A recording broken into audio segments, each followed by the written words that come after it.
Je vais pas passer la vidéo là pour le coup.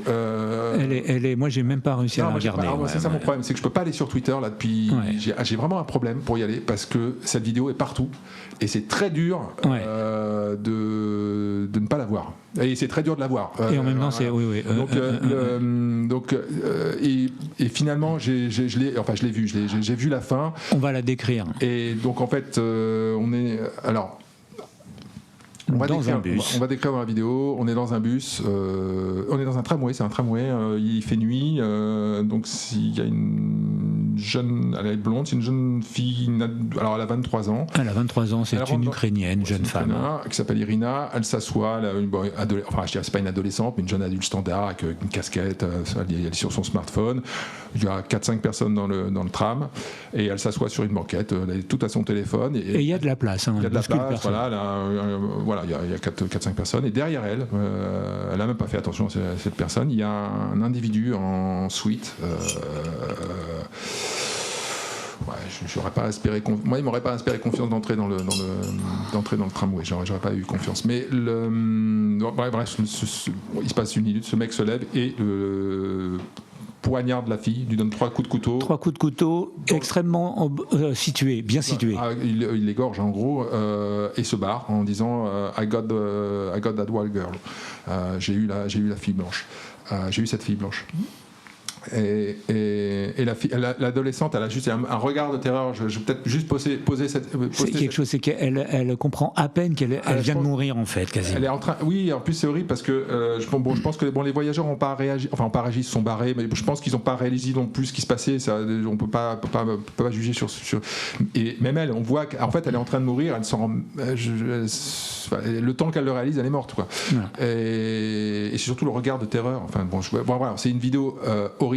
Malheureusement, c'est un peu en tant que parent à Paris, dans les grandes. Enfin, voilà, c'est exactement ce à quoi je mets en garde mes enfants par rapport au transport en commun à Paris, que personnellement, je ne prends plus depuis 3 ans. Voilà, terminé.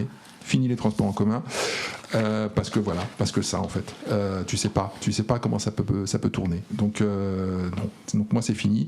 Je suis vraiment par rapport à mes enfants, elles y vont, tu vois, c'est bon, mais moi je leur interdis pas, quoi, mais j'en donne vraiment des cours, hein. Je leur dis vous tournez pas, typiquement cette scène là, ne tournez pas le dos à quelqu'un comme ça, vous avez au fond de la rame avec visuel sur tout le monde, vous avez vos clés, toujours les clés entre les doigts sortis comme un point américain. Il y a des trucs de base, quoi. Et vous, jamais au bord du quai, jamais.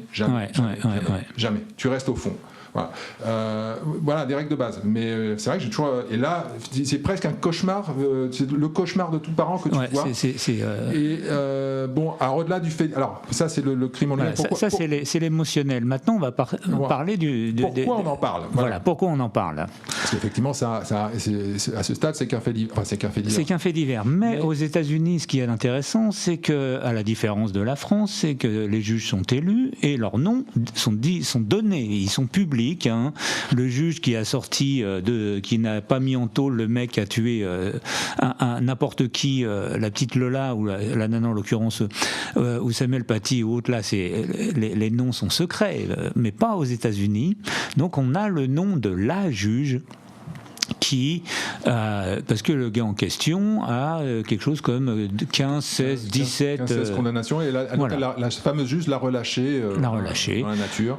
Et c'est marrant parce que ce profil, alors c'est pas comme en France, parce qu'en France il y a tout un truc politique. Là, je pense que c'est pas politique, j'ai pas trop d'infos. La seule info que j'ai vue par rapport à cette juge, c'est qu'en fait elle a pas de qualification. Voilà, c'est ça. Elle a aucune qualification. Elle a fait vaguement. Elle a pas été reçue au barreau. Elle est donc juge sans avoir été reçue au barreau. Elle a suivi un petit cursus de droit dans la plus mauvaise école de droit de l'État. Et j'ai vu un tweet, les Américains se gênent pas pour le dire, c'est le DEI, elle est là parce que c'est une femme et qu'elle est noire.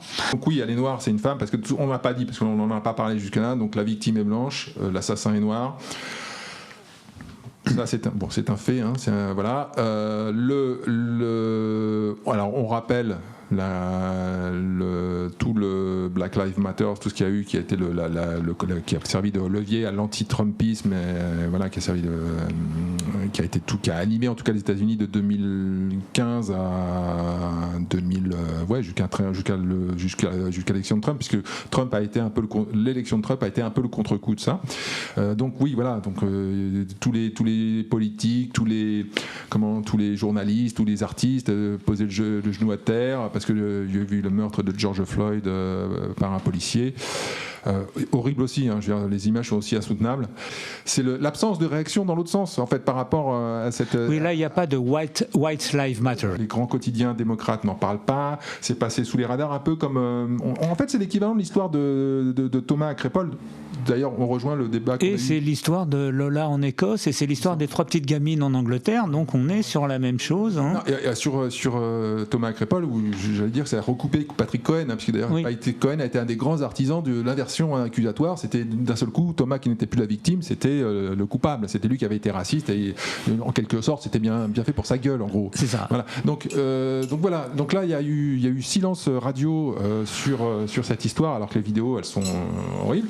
Et bon voilà, c'est une fois de plus un décalage de réaction qui est hallucinant, c'est-à-dire que la scène inverse, la scène, une fois de plus, tu changes la perspective. Tu aurais la même scène avec un mec blanc qui attaque une gamine noire dans les mêmes conditions dans le tramway. Je veux dire, ça ferait la une de tous les quotidiens américains. Mais alors, ce que je dis, ça quand tu parles de ça, il y a eu cette série. Adolescence. J'ai pas vu sur en fait, c'est un adolescent qui tue, mais en fait, ils ont même inversé la couleur. Oui. Voilà. J'ai vu ça. Oui, non, mais ça, sur Netflix, je ne regarde plus à cause de ça. Le fait divers, à l'origine, c'est un noir qui tue une blanche. Voilà. Bon, c'est la version, c'est la réalité Potemkin. Là, on recolore la vie, en fait. C'est vraiment concrètement, on recolore la vie, c'est-à-dire qu'on change les couleurs. Et on sert une version fantasmée d'un monde qui n'existe pas. Le monde, ce n'est pas celui-là. Donc dans la vie, c'est plutôt ce qui s'est passé. Et les statistiques montrent d'autres choses, quoi. Ça dit d'autres choses. Donc, alors on a donc en Angleterre, on en avait parlé. Vas-y. Je termine sur le silence médiatique aux États-Unis. Il y a eu silence médiatique, mais ça a quand même buzzé sur les réseaux. De toute façon, la vidéo est sortie sur les réseaux, une fois de plus. Et à un tel point, c'est que Trump, hier soir, a fait une déclaration télé. Oui, bon, il sort les images et voilà, il dit ce qu'on dit, en gros. Hein. Donc voilà, je me suis dit d'un seul coup, j'imagine, là-bas, on a beau critiquer Trump, machin, tout. D'un côté, t'as Macron, il veut pas froisser la communauté musulmane, quitte à être un peu antisémite, il n'y a pas de problème. Hein. Et puis là-bas, t'as Trump qui met les pieds dans le plat. Voilà. Donc on fera le point s'il y a des suites à cette histoire. J'ai vu qu'il y avait il y a un crowdfunding évidemment qui est mis en place pour sa famille. Et bon, c'est juste, de toute façon, vraiment c'est atroce. Pour moi, c'est le martyr. Elle est morte sans aucune raison. Elle devient un symbole parce qu'elle est morte. Ouais, et sans raison, parce qu'un fou furieux a été laissé dans la rue. Voilà, pour des raisons de communautarisme de la juge, quoi. Parce que le fond du problème, c'est pas qu'il soit noir ou quoi. C'est pas ce qu'on juge, c'est pas sa couleur de peau, c'est les conséquences que sa couleur de peau a sur le jugement d'autres personnes qui elles t'accusent de racisme.